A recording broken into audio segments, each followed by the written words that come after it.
Wait a minute. Something happened in Vegas that we need to know about? Everybody be quiet. Rob's going to tell us a story about crabs.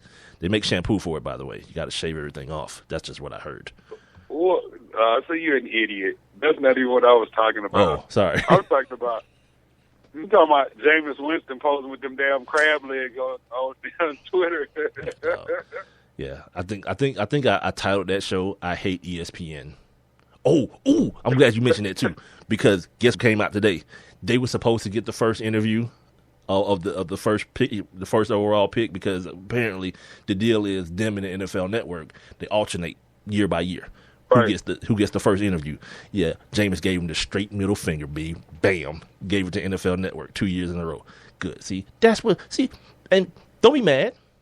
And they said the reason that he did it, his people did it because of the way they've been covering him. See, exactly. You know me, right? I love when players exert power. Yeah, because that whole crab leg thing, it wasn't even a story. Like you forced this dude to give an explanation. Now you force people to say whether they believe the explanation or not. Because what he said, people apparently thought that he was making light of the situation, of the public situation. Right. Which, to me, even if he was, so what? We talking about $30 worth of crabs. Wasn't no jail time, wasn't no trial. It was a citation. So even if he was, so what? But then he came out and said, "Nah, my man from." I even played I played the sound on Friday. Right. And he said, "My man from the Deadliest Catch donated a bunch of crab legs to our party, and I wanted to shout him out and say thank you, man." You know, so whether you believe it or not, the fact that he even had to explain it is ridiculous. It's a non-story. Yeah, but you know that that seafood restaurant down in Tampa said that if the Bucs drafted him, that he would have free crab legs there for life. Good for him. Because obviously the young man is a connoisseur of the crustacean. Yes. He loves crab. Good for him. Speaking of Twitter as well, Greg Hardy, I started to mention it earlier. Apparently now, it's bad. Like, he's in the position he can't say nothing. You know what I mean? The other day, back to the draft picks, Cam them. They drafted that kid Funches from Michigan, that big, huge human being that plays quote-unquote wide receiver. But when they drafted him, it was like drafted from Michigan, tight end, Devin Funches. Tight end? Wait, what? Right. Okay, sweet. And anyway, so was it them? Was it them or was it Tampa Bay? Anyway, someone posted something calling them the Twin Towers, right?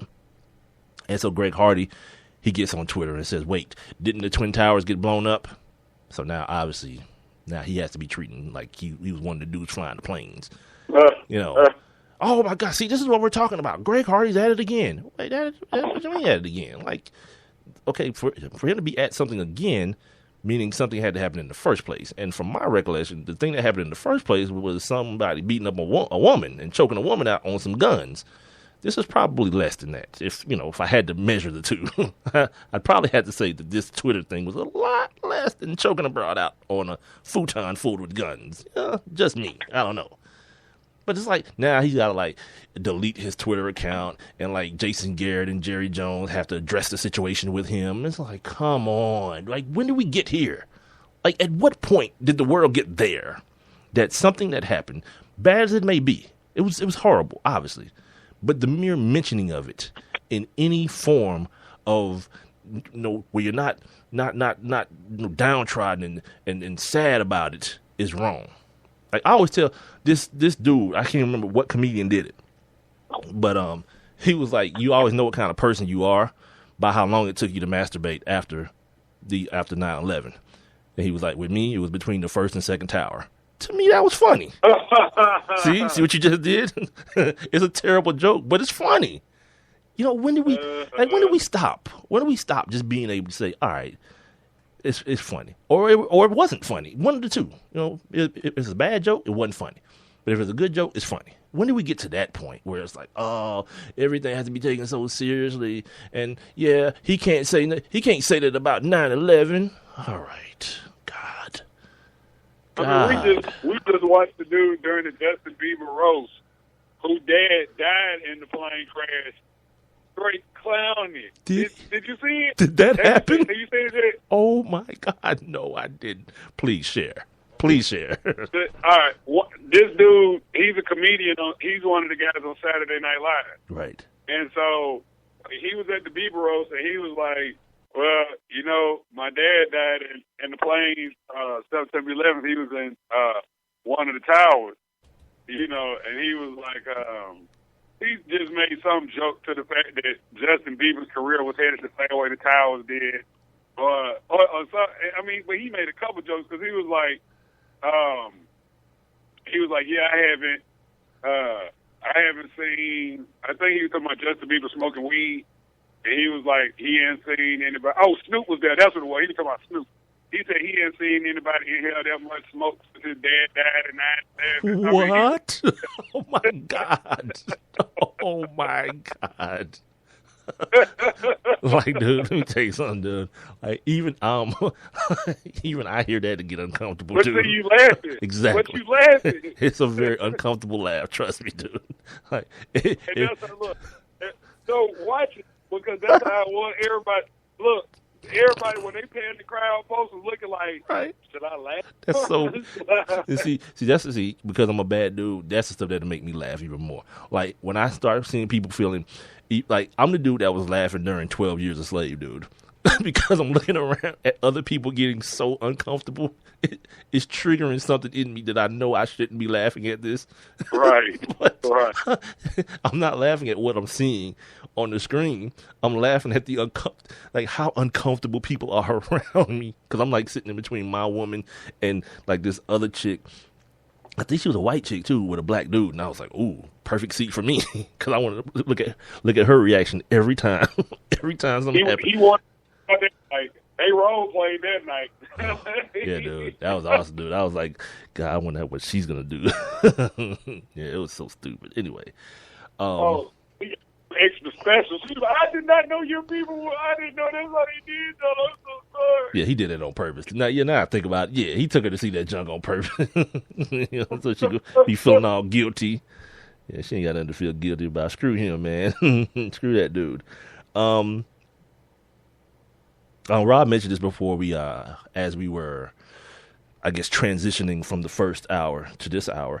Apparently, Lawrence Taylor's son is going to go to jail for like 3 decades, a minimum of 1, for statutory rape. But here's my thing about this, Rob. So I'm reading the story because I see the headline first, right? So I'm thinking, okay, what happened? Did he have a girlfriend that he thought, because, like his dad, he thought the girl was older than she was or whatever, I'm thinking, okay, let me read it before I jump to judgment. And then I read that it's here in Georgia, and 2 13-year-old girls say this man forced himself on her. Now, I thought statutory rape was different. I thought that was just by circumstance. Hey, right. That sounds like actual rape to me. Am I wrong? Yeah, I thought that's real rape what he did. Right. I mean, I don't. Where does the statutory part come in? Maybe they're calling it statutory because the girls are 13. Yes, so what? So you mean tell me you can't actually rape a 13-year-old? Yeah, it sounds to me like you can. But I think that statutory might carry more weight though. Really? Is that real? Yeah, I think so. This is one of those times. These times happen very few. They come about very infrequently. But these are the times I wish we had a phone line. That, we can get a number and somebody can call in and confirm that for us. Because that as I'm reading this, here, I'll read it to you guys. We got 5 minutes left? Good. All right. So Lawrence Taylor Jr., the son of NFL legend Lawrence Taylor, just pled to statutory rape. Okay, so maybe that's what it is. Maybe he pled down to it, because that's what it says. He pled to statutory rape, child molestation, and aggravated sodomy, which in this case means oral sex, and was sentenced to 30 years in prison. This is per TMZ Sports. They broke the story. Taylor Jr. was arrested in Georgia after 2 13-year-old girls told cops Lawrence had forced himself upon them on separate occasions. Jesus Christ. Come on, man. What the hell? All right. According to Cobb County Superior Court officials, Taylor Jr. was sentenced to 30 years in jail, but will be eligible to release in 10. TMZ Sports spoke with the father of one of the victims, Jesus Christ, who says he is happy Taylor Jr. is off the streets, but feels he should have gotten more time in the crimes. Yeah. It's gonna be tough for me not to be serving time, dude. After that, just like 100% real. That's tough. That's tough, man. Yeah. That's tough, man. Like, and not trying to be off color or anything, but dude, I just wonder when you see somebody with behavior like that, I wonder if he feels like he's seen his daddy get away with stuff like that, and he just feel like he can do it too. No, there's nothing off color about that, man. Like that. I mean, it could be a genetic, some sort of genetic pattern within him. Or learned behavior. Yeah, just exactly. Learned behavior. Yeah, man. That's not off color at all, man. You might be like dead off on point with that. To be honest with you, man. That attraction to little girls. Yeah, man. It's just that's ridiculous, man. Speaking of ridiculous things, when you were out, I played the on Friday, I guess, the state's attorney in Baltimore decided to bring charges up against those 6 officers in Baltimore. And remember we first started talking about it, I was trying to kind of stay away from it a little bit and not really get too indulgent. Well, Saturday I kind of like dove head first into it. Like I looked at like 3 hours of CNN, dude, straight. Right, Saturday morning. Yeah, me too. Yeah, just to kind of get as much information as I possibly could on what happened to this kid, man. And I just want to tell people, if you listen to this podcast, listen to me very carefully, man. There was a lot of celebration going on, and people having block parties and all that kind of stuff because of these charges being brought. But don't even hardly get it twisted. This ain't no open shut. What you talking about? You're talking about 6 different people in 2 groups of 3 and trying to figure out at what point who was responsible for what. And to get enough evidence to try that beyond a reasonable doubt, yeah, it's going to be tough. So if this thing ends up getting Zimmermaned, yeah, like stay your ass in the house, man. Don't be burning down nobody else's stuff and all that kind of foolishness, man. Just understand what you're dealing with. This ain't no easy win. Yeah. I mean, but I think somebody will get in trouble. I mean, because they pretty much have these things like almost down to, I mean, as far as time, and then, a lot of this stuff is on camera. So I don't, it's not going to be open and shut, but I think, I think she did the right thing. I think I think you had to do that. I don't think you just come out and say no charges were filed. I mean, you talking about restraining the dude behind his back and in his legs, and then basically y'all just throw him in the paddy wagon. Y'all don't put him in the seatbelt, no nothing. So every turn y'all make, he rolling. Yeah. You know what I'm saying? He rolling around in the back of the truck. Yeah, that's not it. See, what I saw was, and they demonstrated it. That's why I was looking at it so long. They actually, it's probably about 3 feet wide, dude. So there's no rolling. Like you're just there. Yeah. You they had him on his stomach, and it's like this little bitty compartment. And the dude was like, the autopsy report said he had like bolt marks on his head, and he showed where the bolt was. That's on the seat where his head would have been right by it. And so the people at CNN did a good job of kind of illustrating what possibly happened. I'm gonna say it that way.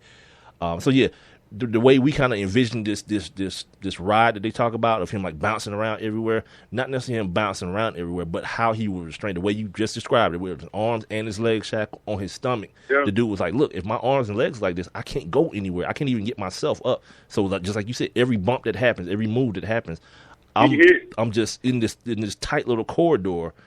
And I was like, it's just, I just wanted to bring it up real quick, not to really, because we only got like 45 seconds left in the show, but I just want to let people know that I'm getting more informed on it as I was trying to stay away from it a little bit too much. I know what the responsibility is of having this microphone in my face every night, and I took the time on Saturday to kind of get myself as caught up as possible. Hey, really quick. Go ahead. We clowned R. Kelly's national anthem the other day, but my. Saturday, I was wishing for R. Kelly, and I'll leave it at that. Hallelujah! He did say twice at the end. Oh, perfect way to end the show. My man. Sports Kings Podcast. Big Mike, Rob Calloway. Don't forget Spreaker.com. Sports Kings Live is the Twitter, Instagram, and